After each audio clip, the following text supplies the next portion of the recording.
Ok, c'est parti, on est en direct. Bonjour à tous, bonjour à toutes. Je vous invite à faire un petit signe dans le chat dès lors que vous êtes connectés. Ça me permettra de bien confirmer que tout le monde est là et que ça fonctionne. Je vois que ça tapote, ça y est, c'est parti, c'est que c'est bon. Eh bien, bienvenue à tous et à toutes. Ravi de vous retrouver aujourd'hui pour ce nouveau webinaire. Comme vous savez, chaque mois, Culture RH organise un webinar Instant RH et à chaque fois, nous abordons une thématique différente. L'objectif, c'est de vous partager une expertise sur un sujet précis. Et donc, je suis super contente de vous retrouver aujourd'hui pour parler d'élections CSE et vote électronique et notamment du top 6 des actus juridiques qu'il ne fallait pas manquer en 2022.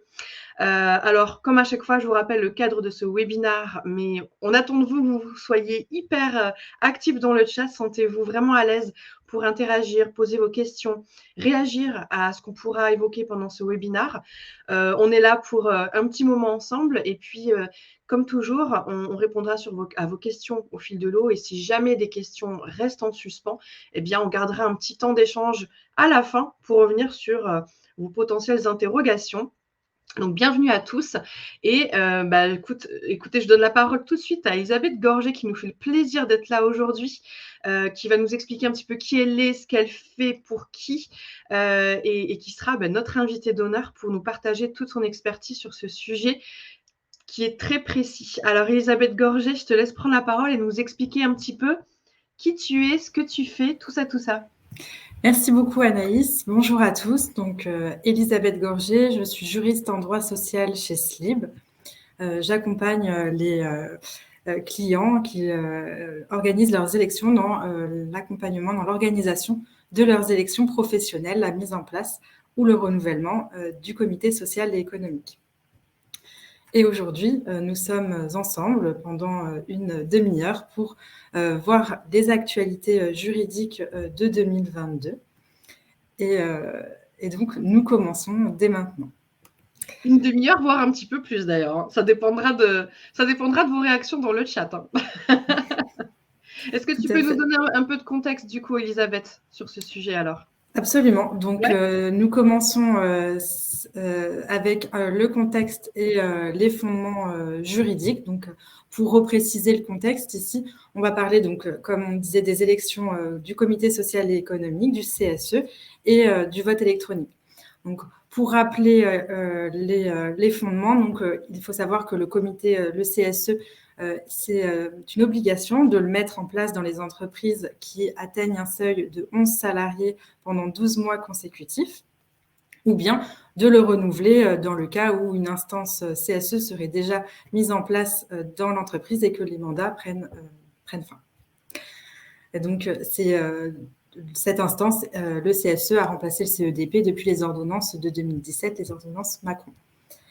C'est une obligation que l'employeur a de mettre en place son CSE ou bien de renouveler son instance. Et cette obligation, donc, elle peut être faite par voie électronique. Il est possible de faire ces élections par voie électronique, soit par accord d'entreprise. Dans ce cas, l'employeur va négocier avec son délégué syndical donc, un accord qui prévoit la possibilité de mettre le vote électronique en place.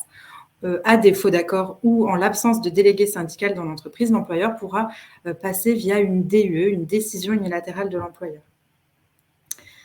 C'est l'article de la loi de 2004 qui prévoit la possibilité maintenant de faire ces élections par voie électronique, qui historiquement étaient par voie papier à l'urne, et les décrets de 2017 et arrêtés de 2007 qui prévoient les modalités de mise en place. Commençons dès à présent par une première actualité qui est la CNIL, qui prévoit donc par des délibérations des précisions de ces modalités. Donc ces dernières délibérations datent de 2019 et l'actualité récente, c'est sa publication le 24 octobre 2022 de questions-réponses sur les élections professionnelles et la gestion des données personnelles, puisqu'il faut savoir que dans le cadre des élections, l'employeur va devoir récolter certaines données personnelles sur les salariés pour pouvoir mettre en place ce vote électronique. Et donc, la gestion de ces données doivent également être gérées par l'employeur et la CNIL est venue préciser ces éléments dans cette publication. Ici, vous avez un point d'accès, un lien qui vous permettra d'accéder avec la présentation directement à la publication de la CNIL. Le support sera du coup diffusé après le webinaire, et donc vous pourrez aller consulter cette fameuse publication alors. Tout à fait. Super. Top. Est-ce que tu voulais enchaîner peut-être sur les conditions les conditions d'électorat qui sont les mêmes? Est-ce que ça a bougé ou est-ce que c'est toujours les mêmes ou est-ce qu'on peut juste les rappeler? Tout à fait, c'est l'objet d'une seconde actualité. Donc les conditions d'électorat qui sont prévues dans le Code du travail, que l'on peut rappeler rapidement. Donc pour pouvoir être électeur, c'est-à-dire voter à l'élection du CSE, il faut pouvoir remplir des conditions, donc avoir 16 ans révolus, également avoir une ancienneté de 3 mois dans l'entreprise et ne pas faire l'objet d'interdiction. Il faut savoir que la jurisprudence historiquement excluait de cet électorat les personnes qui avaient une délégation d'autorité particulière écrite représentant l'employeur ou bien qui représentaient l'employeur devant le CSE. Aujourd'hui, le projet de loi marché du travail prévoit la possibilité pour ces personnes-là d'être électeurs. Donc à compter du 31 octobre 2022, il faudra considérer dans sa liste électorale d'inclure ces personnes-là. En revanche, elles sont toujours exclues de l'éligibilité, c'est-à-dire elles ne peuvent pas se porter candidat. D'accord. Et il y a Anne dans le chat qui nous demande si c'est 3 mois d'ancienneté d'affilée, 3 mois d'affilée? Voilà, il s'agit bien d'une ancienneté de 3 mois qui est à prendre en considération à la date du premier tour du scrutin, et c'est d'ailleurs l'objet d'une des actualités de ce webinaire. Ah ben, on va pouvoir l'approfondir après alors. Parfait, super. Et des salariés en congé de reclassement, Mathilde nous demande. Pour l'électorat des salariés en congé de reclassement, donc il s'agit d'une suspension de contrat. La jurisprudence s'est positionnée sur les salariés en suspension de contrat. Ils doivent bien être pris en compte dans l'électorat, donc dans la liste électorale, s'ils sont présents à la date du premier cours et qu'ils remplissent les conditions. Ok, super. Merci Elisabeth. Je pense qu'on est bien content que tu sois là pour nous éclairer sur certaines questions. Je te propose qu'on enchaîne tout de suite, qu'on rentre dans le vif du sujet, les actualités. Ouais, allez, c'est parti. Nous pouvons dès à présent, donc après ces 2 actus récentes, passer aux actualités juridiques de 2022 qui ont fait l'objet d'arrêts de jurisprudence. Donc ici, la première notion que l'on va aborder, c'est la notion de vote blanc ou nul, donc qui a fait l'objet d'une jurisprudence récente en juin 2022, le 15 juin 2022. Et donc ici, la question se pose dans le cadre du vote électronique de savoir s'il est possible de retirer la faculté de voter blanc ou nul à un électeur. Rappelons ici rapidement les faits de cette situation pour bien comprendre la problématique. Ici, nous avions un employeur qui avait souhaité faire ratifier un accord d'entreprise par ses salariés. Par la voie du référendum. Il avait décidé de faire ce référendum par voie électronique et lors du vote, il y avait eu 2 salariés qui ont voté blanc ou nul. Et donc, un syndicat a contesté ce protocole et cette élection en indiquant que le protocole n'était pas valable puisqu'il considérait qu'il ne prévoyait pas le vote blanc ou nul. Ici, la Cour de cassation a considéré que le protocole d'accord préélectoral n'a pas à se positionner ou non sur la faculté d'avoir un vote blanc ou nul, puisque c'est une liberté fondamentale que dispose l'électeur que de pouvoir voter blanc ou nul. Que l'on soit en vote électronique ou en vote papier à l'urne, l'employeur doit, dans le cadre de l'organisation de ces élections, ici un référendum, prévoir cette faculté. Ok, donc le but était vraiment de préserver cette possibilité du vote blanc ou nul. C'est fou parce qu'on pourrait penser que pourquoi dans un cadre différent, il n'y aurait pas cette faculté du vote blanc ou nul. Enfin, ça paraît évident. Enfin, je sais pas si dans l'audience, vous, ça vous surprend ou pas qu'il y ait eu ce cas-là. Donc, ouais, super intéressant de voir comment ça a pu être acté. Voilà, donc effectivement, à nouveau, ici, la Cour de cassation qui se positionne sur une disposition qui a trait au vote électronique. Donc, c'est l'objet de la jurisprudence. Donc, si nous pouvons passer à la notion suivante, qui est l'affichage des résultats. Ici, donc, nous avons une jurisprudence également de juin 2022 qui a trait à l'affichage des résultats. À nouveau, on va avoir une actualité qui se positionne aussi par rapport au vote électronique dans le cadre des élections CSE, puisque historiquement, lorsqu'on organisait le vote par voie papier à l'urne, il y avait effectivement une salle de vote. Et c'est obligatoire, par la loi prévoit que l'employeur doit afficher ensuite, après le dépouillement des élections, les résultats dans la salle de vote. Aujourd'hui, si on passe par voie électronique, la question qu'on se pose et qui s'est posée ici, c'est de savoir, en l'absence de salle de vote, puisque les électeurs, par le biais du vote électronique, peuvent voter via un ordinateur, une tablette, un smartphone. La possibilité de voter, elle est à distance. Et donc, il n'y a plus obligatoirement de salle de vote dans l'entreprise. Donc, comment l'employeur, ici, vient répondre à son obligation d'afficher en salle de vote? Et donc, ici, la Cour de cassation s'est positionnée et a considéré que lorsqu'il n'y avait pas de salle de vote en vote électronique, l'employeur donc avait simplement une obligation d'afficher par tout moyen les résultats. Alors, par tout moyen, ça comprend quoi, du coup? Donc, par tout moyen, on peut considérer que c'est un affichage. Cela peut être par le biais de l'affichage sur les panneaux d'affichage qui sont réservés à la direction dans l'entreprise, sur tous les sites des établissements, si c'est une entreprise avec plusieurs établissements. Ça peut être également un affichage sur l'intranet ou bien une diffusion par mail. D'accord, mais il n'y a pas de cadre imposé finalement. Tant qu'il y a une communication, peu importe le moyen. C'est ça, voilà. Dès lors qu'il y a une communication, et bien l'employeur s'assure que l'ensemble des salariés, des électeurs, mais également les candidats et les organisations syndicales ont bien eu accès aux résultats.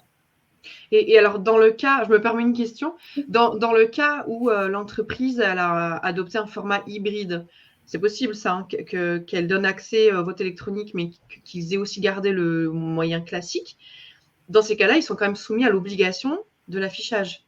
Dans ces cas-là, on pourrait considérer que si le juge se positionne sur cette situation-là, on pourrait envisager que effectivement l'employeur doit continuer à respecter cette obligation s'il a une salle de vote. D'accord, ok. Et du coup, je fais le lien un petit peu, parce que je vois que ça réagit dans le chat. Il y a Jamila qui me pose une question, je pense que c'était en lien avec la slide précédente. Elle demandait si le vote électronique ne prévoit pas le vote nul, seulement le vote blanc. Mais je pense que du coup, ça, tu avais répondu. Je ne sais pas si la question était arrivée avant ou après. Est-ce que tu veux bien du coup rappeler par rapport à ce sujet-là ? Par rapport au vote blanc ou au vote nul, donc effectivement, comme on précisait sur la jurisprudence précédente, il faut bien rappeler que c'est une liberté fondamentale que dispose l'électeur. L'électeur, celui qui va voter lors de l'élection, c'est sa liberté fondamentale d'avoir la possibilité de voter blanc ou nul. C'est vraiment ce qu'a rappelé comme principe la Cour de cassation. Super.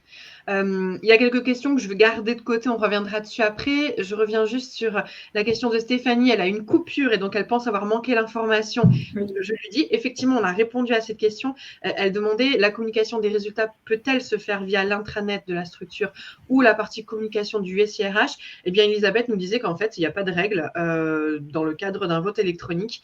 Tant qu'il y a communication, l'entreprise est libre du choix du moyen par lequel elle communique. Tout à fait, oui, c'est ça. Donc, effectivement, si tous les salariés ont accès à l'intranet, on peut imaginer qu'une diffusion par Internet remplit l'obligation d'afficher les résultats par tout moyen. Ça marche. Super. Du coup, je te laisse avancer sur le suivant. Allez.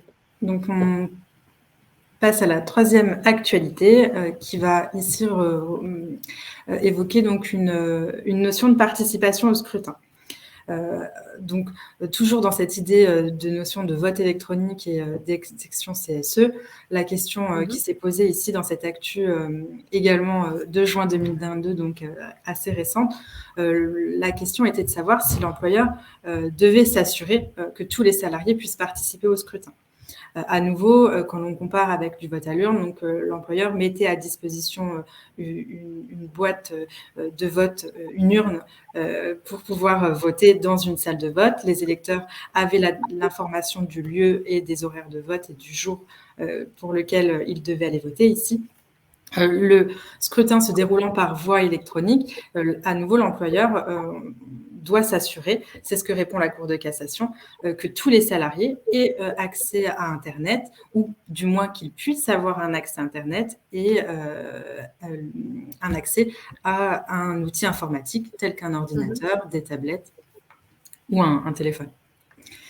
Et donc, pour illustrer cet arrêt ici, la société avait des salariés externes à l'entreprise qui n'avaient pas donc de bureau dans les locaux de l'entreprise, et l'employeur n'avait pas souhaité leur donner accès aux ordinateurs dans l'entreprise pour des raisons de confidentialité, mais sans en justifier davantage la situation.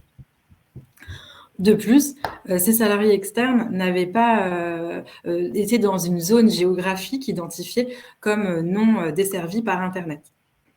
Et donc, ici, effectivement, le juge avait annulé l'élection en considérant que l'employeur n'avait pas assuré son obligation d'assurer à chaque salarié la possibilité de participer au scrutin. D'accord. Et du coup, qu'en est-il pour le coup j'imagine le cas où l'entreprise, effectivement, a des salariés qui n'ont pas forcément accès aux outils informatiques. Il y a ce paramètre-là. Mais imaginons non ce paramètre-là, mais en plus des personnes qui ne sont pas forcément très à l'aise avec l'outil informatique. Tout le monde n'est pas digital native. Il y a des personnes qui sont assez éloignées de ces outils-là. Comment ça se passe dans ces cas-là? Est-ce qu'il y a un accompagnement prévu? Oui, tout à fait, effectivement. Dans le cadre du vote électronique, il y a deux choses, deux temps de réponse. Déjà, effectivement, il y a un accompagnement. Il va y avoir des formations des membres des bureaux de vote qui est prévu dans le cadre légal dans le vote électronique. Ces membres des bureaux de vote qui peuvent être sollicités et également accompagner tous les électeurs qui en ressentent le besoin. De la même façon, l'employeur peut décider de former ou de mettre à disposition des formations pour les électeurs qui en ressentent le besoin. Également, on peut penser à l'obligation d'information du parcours électeur qu'a l'employeur dans le cadre du vote électronique. Donc, à nouveau, cela permet d'informer les électeurs du processus du parcours de vote. Et dans un second temps, on peut aussi imaginer, là je rebondis plus sur la partie accessibilité, il est aussi possible pour l'employeur de mettre à disposition un poste de travail dans l'entreprise avec une assistance effectivement organisée pour des électeurs qui ne seraient pas à l'aise avec l'outil informatique.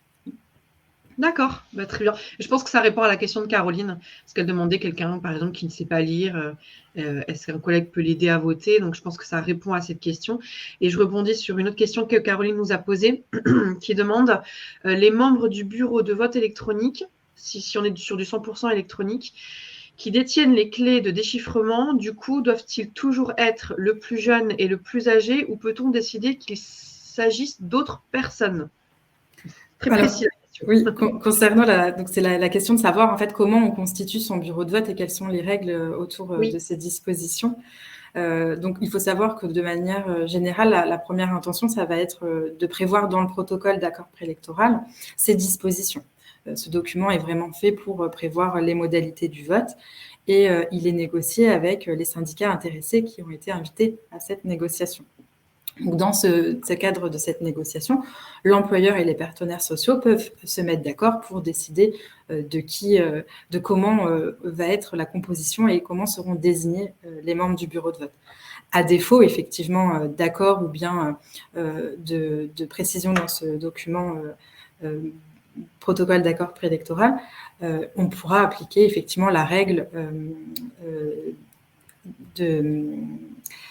qui est celle de désigner le plus âgé en tant que président du scrutin, les deux plus âgés et le plus jeune du scrutin pour composer le bureau de vote. D'accord, super. Je te laisse enchaîner sur l'actu suivante, si on a fait le tour de celle-ci. Absolument. Donc, nous voici sur la 4e actu d'aujourd'hui qui porte sur l'appréciation des conditions d'électorat. Donc, c'est un petit peu le sujet qu'on avait commencé à aborder en début de webinaire. Il s'agissait de savoir des conditions d'électorat. Donc, la jurisprudence s'est positionnée puisqu'ici, la particularité que l'on a dans le vote électronique, c'est que le vote peut se dérouler sur plusieurs jours. Il peut se dérouler sur 2, 3, jusqu'à peut-être même 5 jours. Donc, il y a un jour d'ouverture et un jour de clôture du vote électronique. À l'inverse du vote à l'urne, où effectivement, il va se dérouler sur une journée. Et donc, la question s'est posée de savoir, quand on va calculer nos conditions d'électorat et d'éligibilité, en l'occurrence, c'était un cas sur l'éligibilité, mais on pourrait le prendre en compte et par analogie l'apprécier sous les conditions d'électorat. Comment la règle étant que l'on apprécie ces conditions à la date du premier tour. Dans le cadre du vote électronique, la date du premier tour, est-ce que c'est la date d'ouverture du scrutin du vote électronique ou la date de clôture? Ici, la jurisprudence s'est positionnée clairement et a bien considéré que l'appréciation de ces conditions, c'était à la date d'ouverture du scrutin du vote électronique. Et donc, cela permet d'apprécier et de constituer ces listes électorales en conséquence, mais également pour la réception des listes de candidats et donc de l'éligibilité du candidat. Cela permet d'avoir cette précision. Ok, super. J'espère je pense que ça doit répondre du coup aux interrogations qu'il pouvait y avoir par rapport à l'ancienneté. Je regarde dans le chat, on a des petites questions au fur et à mesure. Alors, rassurez-vous, je vois qu'il y a pas mal de questions. J'en mets de côté. On ne répond pas forcément à toutes tout de suite, mais je les mets bien de côté. Jemila nous demandait. Alors, c'est une question plutôt générale, je pense, mais on peut peut-être revenir dessus. Au niveau de l'élection par voie électronique, comment cela se passe? Alors, est-ce que tu veux qu'on revienne dessus à la fin, Elisabeth, peut-être? Peut-être que quand... Ouais, tout à fait. Je reviendrai à la fin sur le vote électronique de manière générale en apportant peut-être plus... Et bien, parfait. Donc, Jemila, on garde la question au chaud pour tout à l'heure. Qu'est-ce qu'on a d'autre? On a... pas de CSE ici, PV de carence, mise en place prochaine des élections, par quel site passer pour faire les élections? Peut-être que ça aussi, on peut revenir après. Je ne sais pas ce que tu en penses. Tout à fait, oui, absolument. Ouais, allez, j'essaie de faire le tri au fur et à mesure. Alors, Nadia nous demande comment pouvons-nous vérifier que la personne n'est pas privée de ses droits de vote et d'éligibilité? C'est-à-dire qu'effectivement, donc là, je pense que cette question, elle porte sur les conditions de l'électorat dans lesquelles il faut effectivement l'électeur ne doit pas avoir aucune interdiction ou être démuni de ses droits d'exercice du droit de vote. Donc effectivement, ça, c'est une condition que l'électeur ne peut pas vérifier individuellement pour les salariés, mais il doit en être informé si... lors de la constitution de ces listes électorales, si jamais un électeur n'a pas la possibilité de voter. D'accord. Et alors, une dernière question sur les conditions, puisqu'on est sur ce sujet. Caroline nous dit, vu que l'appréciation des conditions d'électorat et la date d'ouverture dans le cadre du vote électronique, est-ce qu'on peut partir du même principe pour apprécier l'article L 23.14.5 qui dit, c'est très précis, j'adore vos questions, elles sont très très techniques, qui dit le premier tour doit avoir lieu 15 jours avant l'expiration du mandat, le premier tour égale date du premier jour ou date de dépouillement. Effectivement, ça c'est une question que l'on peut tout à fait se poser puisque la règle du Code du travail prévoit que le second tour de l'élection doit se dérouler dans les 15 jours qui précèdent la fin, le premier tour des élections. Donc là, sur cette règle-là, on va effectivement se positionner à la même date. On pourrait en tout cas envisager de se positionner à la même date. Ici, l'arrêt de la Cour de cassation ne prévoit pas cette disposition-là, donc ce n'est pas positionné sur ce point-là, mais on pourrait envisager cette solution. Et de la même façon, une autre règle étant que l'employeur doit organiser les élections dans les 15 jours qui précèdent la fin des mandats, à nouveau pour positionner le premier tour, donc à l'ouverture ou à la clôture en fonction de cette date de fin des mandats. À nouveau, l'arrêt que l'on fait état ici ne s'est pas positionné sur cette disposition, mais on pourrait envisager qu'effectivement on se positionne à l'ouverture ou à la clôture du vote électronique. C'est une question qui pourrait être posée à la Cour de cassation. D'accord, ça marche. Bon, j'ai gardé quelques questions au chaud, rassurez-vous, hein, j'ai bien vu que vous aviez posé d'autres questions, mais je vous propose qu'on avance sur les autres actus et puis on gardera de toute façon un petit temps d'échange ensuite. Alors, du coup, je te laisse avancer sur l'actu suivante. Donc, nous arrivons donc à l'actualité numéro 5, ici qui va parler de la notion de l'accessibilité des listes d'émargement. Donc, qu'est-ce qu'une liste d'émargement? La liste d'émargement, c'est la liste des électeurs qui ont voté ou non, sans pouvoir rattacher à leur vote, évidemment. Donc, la question qui s'est posée ici, c'est que dans le cadre du vote électronique, la particularité, c'est que donc les listes d'émargement sont dématérialisées. Elles sont conservées de façon très sécurisée dans le système de vote et accessibles uniquement aux membres des bureaux de vote, ce que prévoit le Code du travail. Et donc, à l'issue du scrutin, dans les faits de cette espèce, les syndicats avaient souhaité obtenir la communication de cette liste d'émargement pour faire des contrôles de vérification. Il faut savoir que dans le cadre du vote électronique, il n'est pas prévu d'autres accès que ceux prévus aux membres des bureaux de vote pour les listes d'émargement, mais l'habitude et les pratiques anciennes du vote à l'urne font qu'effectivement, il pouvait y avoir accès à l'occasion des élections professionnelles et notamment à l'issue du dépouillement. Ici, la question donc est de savoir est-ce qu'ils peuvent demander la liste et est-ce que l'employeur doit leur communiquer ou bien il peut refuser. Dans cet arrêt, la Cour de cassation a considéré que la société avait le droit de refuser la communication de cette liste. Elle n'avait pas d'obligation à la communiquer si elle ne le souhaitait pas, mais en revanche, le syndicat qui souhaite obtenir cette liste, il doit faire cette demande auprès du juge immédiatement. Et c'est la raison pour laquelle elle avait refusé le juge a refusé de faire droit à la demande des syndicats puisqu'il n'avait pas fait cette demande auprès du juge. Ok, bah, je pense que c'est très clair.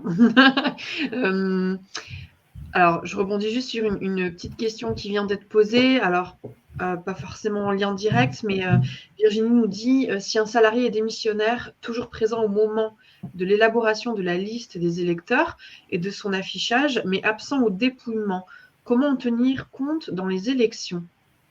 Donc là, effectivement, on est rebasculé sur la notion de conditions d'électorat et de constitution des listes. Donc, concernant cette disposition, elle s'apparente en fait à un salarié qui...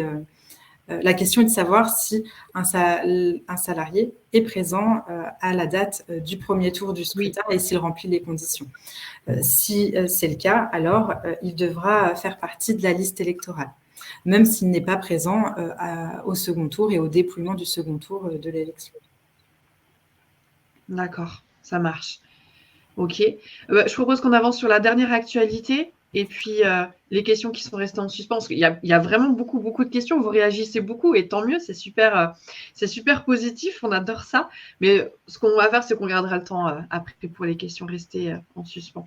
Alors, dis-nous, la toute dernière actu qu'il ne fallait vraiment pas manquer alors. Et la dernière actualité qu'il ne fallait pas manquer en 2022 et qui porte donc toujours sur des notions de vote électronique. Ici, on est sur les opérations de test et vérification de l'urne, donc vraiment propre au vote électronique, puisque donc afin d'organiser les élections CSE, dans ce contexte-là, il va falloir organiser en amont de l'ouverture du scrutin une réunion de test du système de vote et de vérification que les urnes électroniques sont bien vides et prêtes, conformes pour pouvoir être scellées et ensuite que le vote se déroule de façon sécurisée. Et donc, ici, la question qui s'est posée, là, on est sur une jurisprudence de début d'année, donc en janvier. Il était question de savoir si cette réunion, donc ces opérations de test du système de vote et de vérification des urnes, ces opérations techniques, elles devaient se dérouler immédiatement avant l'ouverture du scrutin, ou bien elles pouvaient être réalisées légèrement en amont de l'ouverture afin de procéder à ces opérations techniques. Et donc, ici, un syndicat demandait l'annulation de l'élection, en partie au motif que cette réunion n'était pas intervenue immédiatement à l'ouverture du scrutin. Donc, pour reprendre les faits, ici, le vote s'était déroulé entre le 19 et le 21 novembre 2019 et la réunion de préparation du système de vote s'était déroulée le 7 novembre et les opérations techniques à l'issue de cette réunion. Et ici, il faut savoir que la Cour de cassation a considéré qu'il n'était pas obligatoire que les opérations techniques de test du système de vote et de vérification des urnes se réalisent immédiatement avant celle-ci, et donc n'a pas annulé l'élection. D'accord, ils ont fait preuve de souplesse pour le coup. Voilà, ils ont fait preuve de souplesse au regard de la technicité de ces opérations et donc afin de garantir la sécurité du vote électronique. Ok, super, parfait. Je pense que c'est très clair aussi. Ce que je te propose, c'est peut-être de basculer sur déjà peut-être la solution SLIB en elle-même, mais faire un petit focus peut-être sur la mise en place du vote électronique, parce qu'il y a eu plusieurs fois cette question qui est revenue. Et je pense que ça peut être bien de clarifier sur comment ça fonctionne, comment on met en place un vote électronique dans son entreprise et faire peut-être le lien avec SLIB et ce que vous faites chez SLIB. Et après, on reviendra sur les quelques questions auxquelles on n'a pas pu répondre encore au fur et à mesure. Si ça te convient, Elisabeth? Absolument, tout à fait. Je bascule donc sur la présentation de la solution de vote électronique SLIB. Donc, SLIB, c'est une entreprise qui a une expertise dans le vote électronique de 20 ans. Maintenant, c'est une société qui est filiale de la BNP et de Natixis. Donc, la sécurité des opérations est vraiment au cœur de l'entreprise. Et donc, au-delà de la mise à disposition d'une solution de vote sécurisée, il y a tout un accompagnement sur mesure et dédié qui est opéré dans le cadre de la mise en place des élections du CSE. Donc, il s'agit de la mise à disposition d'un chef de projet dédié qui accompagne le client dans la mise en place de son vote électronique dans le cadre du CSE, ainsi qu'un accompagnement juridique afin de s'assurer toutes les obligations légales et réglementaires sont bien respectées. De la même façon, ce site de vote qui est mis à disposition du client est sécurisé et conforme aux recommandations CNIL que l'on a évoquées en début de réunion. Également, le site de vote permet également un accès aux administrateurs, tels que les membres des bureaux de vote, pour qu'ils puissent accéder aux listes d'émargement, mais également un accès pour des observateurs. Et cet accompagnement qui se fait de bout en bout aboutit jusqu'à le dépouillement des élections et bien entendu l'édition des procès-verbaux pré-remplis avec les résultats. L'employeur et les membres des bureaux de vote n'ont plus qu'à le signer et le déposer aux organismes agréés. Nickel. Donc, c'est en quelque sorte une solution clé en main, finalement. Vous êtes là pour tout, pour la mise en place, le suivi, tout est cadré? Tout à fait, c'est une solution complètement clé en main qui permet de prendre en charge l'élection CSE de bout en bout, depuis la négociation de l'accord d'entreprise pour mettre en place le vote électronique qui est nécessaire pour l'organisation des élections, jusqu'à les opérations de scellement et de vérification des urnes du site de vote, ainsi que le dépouillement et l'édition des procès-verbaux avec un accompagnement de bout en bout d'un chef de projet et des aspects juridiques. Donc, dans ce contexte-là, je peux à ce moment préciser un petit peu les différentes étapes très rapidement d'une procédure électorale pour répondre à la question qui a été posée. Je pense que ça aidera. Voilà qui étaient donc les grandes étapes. Évidemment, quand on va lancer son vote électronique, c'est bien de négocier son accord pour permettre la mise en place du vote électronique, à défaut sa décision unilatérale de l'employeur. Ensuite, on va établir son rétro-planning pour les différentes étapes, prévoir sa réunion de négociation du protocole d'accord préélectoral, donc l'on évoquait également pendant cette réunion, qui prévoit les modalités du vote, donc du vote électronique, mais également du déroulé des élections. L'employeur va constituer ses listes électorales, informer ses salariés de l'élection, ainsi que réceptionner ces listes de candidats. Tous ces documents seront communiqués à SLIB afin qu'ils puissent être intégrés dans le système de vote de façon sécurisée, avec tout au long l'accompagnement du chef de projet. Et puis, les membres seront invités à participer à une réunion de préparation et de formation en amont du scrutin. Les électeurs recevront leur matériel de vote pour pouvoir voter. Le scrutin se déroulera sur plusieurs jours, comme on l'a vu, cela est possible. Et puis, nous arrivons donc à l'étape du dépouillement et de l'édition des procès-verbaux. Donc, l'accompagnement est effectivement clé en main et de bout en bout. Top. Et alors, il y a Emmanuel qui réagit à ce que tu as dit. Elle disait, quand tu dis DUE à défaut, c'est-à-dire si aucun accord n'est trouvé ou si on ne veut pas passer par accord. Et donc, ce que je précisais, c'était qu'effectivement, l'obligation est de signer un accord d'entreprise. À défaut, il faut, si on ne trouve pas d'accord avec le partenaire social, le délégué syndical, ou bien qu'il n'y en a pas de présent dans l'entreprise, alors il est possible de passer par DUE. D'accord. Et alors, il y a Elodie qui demande, la CNIL recommande de transmettre les identifiants et les codes d'accès par 2 canaux différents. Est-ce que votre outil applique cette règle ? Oui, absolument. On suit au plus près les recommandations de la CNIL qui prévoit la transmission du matériel de vote par 2 canaux différents et c'est tout à fait prévu par la solution SLIB, donc d'envisager différents types de canaux, tels que l'envoi d'un courrier et d'un mail dans un second temps, ou bien d'autres scénarios peuvent être envisagés.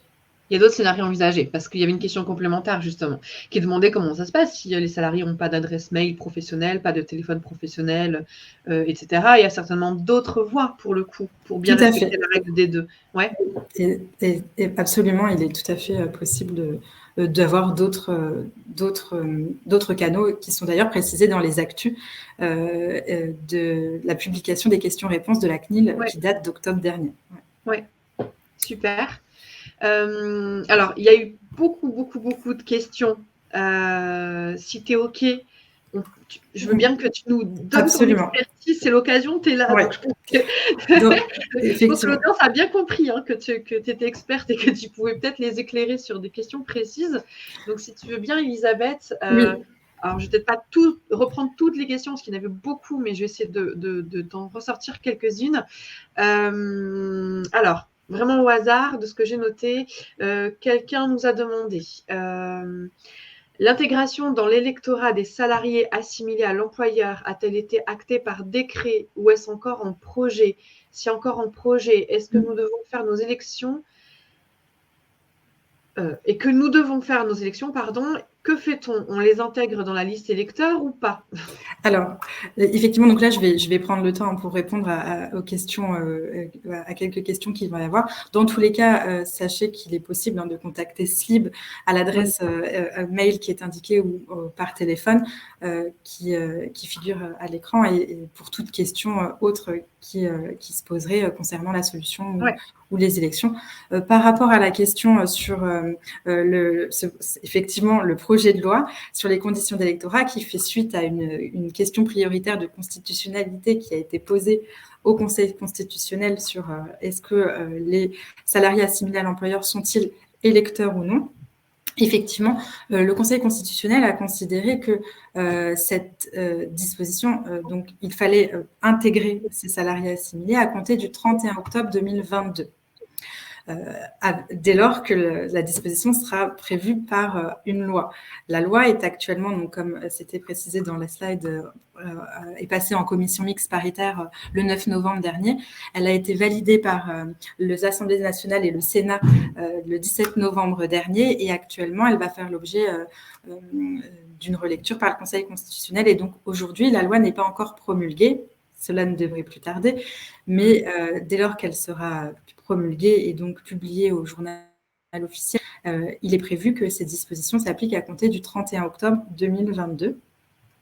Donc, évidemment que j'imagine que l'on peut envisager une réponse qui serait de dire que si aujourd'hui une entreprise organise ses élections par voie électronique et tout simplement, ces élections CSE, elle devrait prendre en considération dans sa liste électorale, à compter du 31 octobre 2022, les salariés assimilés à l'employeur.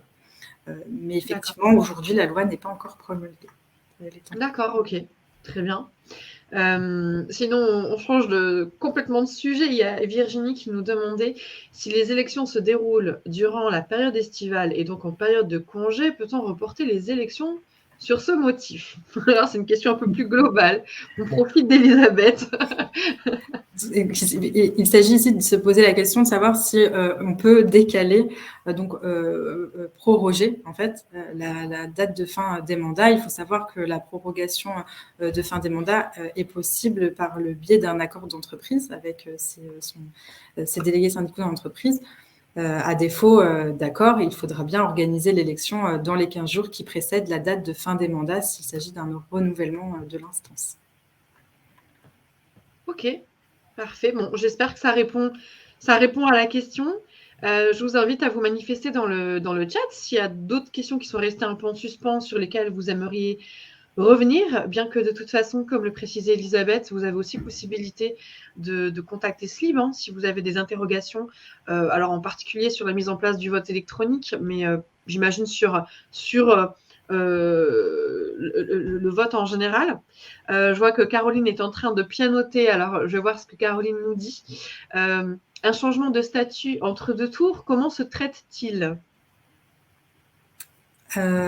Alors ici, peut-être qu'on pourrait avoir des précisions sur la notion de changement de statut. Oui, Caroline, si vous voulez bien nous préciser ce que vous entendez par changement de statut. Alors, oulala, ça va vite. J'ai le chat qui est en train de s'emballer. Attendez. Ouvrier, étam ou cadre ? Le changement de statut du salarié dans l'entreprise. Donc, effectivement, pour la constitution, j'imagine que la question est de savoir dans quel collège on va répartir son personnel en fonction de son statut. Donc, à nouveau, il est prévu que ces conditions s'apprécient à la date du premier tour de l'élection. Donc, il faut se positionner à cette date-là pour envisager le changement de statut du salarié. S'il est ouvrier collège numéro 1 à la date du premier tour, il devra être dans ce collège-là pour voter, même si à l'issue du premier tour, après, il changera de statut et qu'il passera au collège numéro 2, par exemple. Ok. Ouais, j'imagine que c'est quand même plus pratique parce que s'il faut changer à chaque fois entre-temps, c'est impossible de réadapter. Ça permet de sécuriser tout le processus électoral que de figer les données en fonction de ces règles-là. Oui. D'accord. Est-ce qu'on prend une dernière petite question, Elisabeth ? Oui, une dernière question. Une dernière. Je vois Emmanuel avait posé une question Nathalie avait posé une question et que j'avais gardée de côté et elle a reposé là. Donc je pense qu'elle aimerait vraiment avoir la réponse. Nathalie nous disait, pour revenir sur, il y avait une actu que tu as évoquée par rapport à la liste d'émargement. Elle dit, pour être sûre d'avoir bien compris, la liste d'émargement est accessible aux membres du bureau ou non, sans passer par une demande au juge. Elle voulait bien revalider l'info. Oui, c'est effectivement bien de repréciser. La liste d'émargement est accessible aux membres du bureau de vote. Ces membres du bureau de vote ont accès à la liste d'émargement sans devoir passer par une demande auprès du juge. Ok, ça marche, très bien. Et alors, Jimila nous repose une question sur le vote électronique, mais du coup, Elisabeth a balayé déjà un petit peu la mise en place du vote électronique, mais elle nous demande quel fichier mettre en place pour que les salariés puissent voter. Je pense qu'après, on rentre vraiment dans du technique. Je pense que peut-être que l'idéal, c'est que Jimila ou toute autre personne qui a des questions sur cette mise en place, contacte Slip directement. Elisabeth? Tout à fait. N'hésitez surtout pas à envoyer un email à l'adresse contact@slip.com ou au numéro de téléphone affiché. Ok, parfait. Est-ce que tu voulais ajouter quelque chose, Elisabeth, pour conclure ce sujet? Je pense qu'on a balayé un grand nombre de points concernant les élections CSE et le vote électronique. Donc, on a bien fait un tour des actualités. On a bien bossé. Merci beaucoup, Anaïs, pour ce webinaire et ta présence. Merci à toi. Il y a eu beaucoup de réactions, beaucoup de questions et j'espère que vous avez bien apprécié qu'Elisabeth nous partage son expertise telle qu'elle l'a fait. Merci beaucoup. Je pense que même pour l'audience, je parle au nom de l'audience, tu as été très généreuse dans tes réponses. Donc, merci à toi. C'était un plaisir de partager ce moment avec toi. Et puis, merci à l'audience, merci à vous. Vous avez été hyper réactifs. C'est toujours un plaisir de vous retrouver. Restez connectés avec Culture RH puisqu'on aura un nouveau webinaire prévu le 13 décembre. Je vous invite à suivre nos actus. Vous pouvez aussi me suivre moi sur LinkedIn, sur les réseaux sociaux si vous en avez envie. Et puis en attendant, je vous souhaite une excellente journée, une très bonne semaine et à très bientôt. Encore merci Elisabeth, à bientôt. Merci beaucoup, au revoir. Merci, au revoir.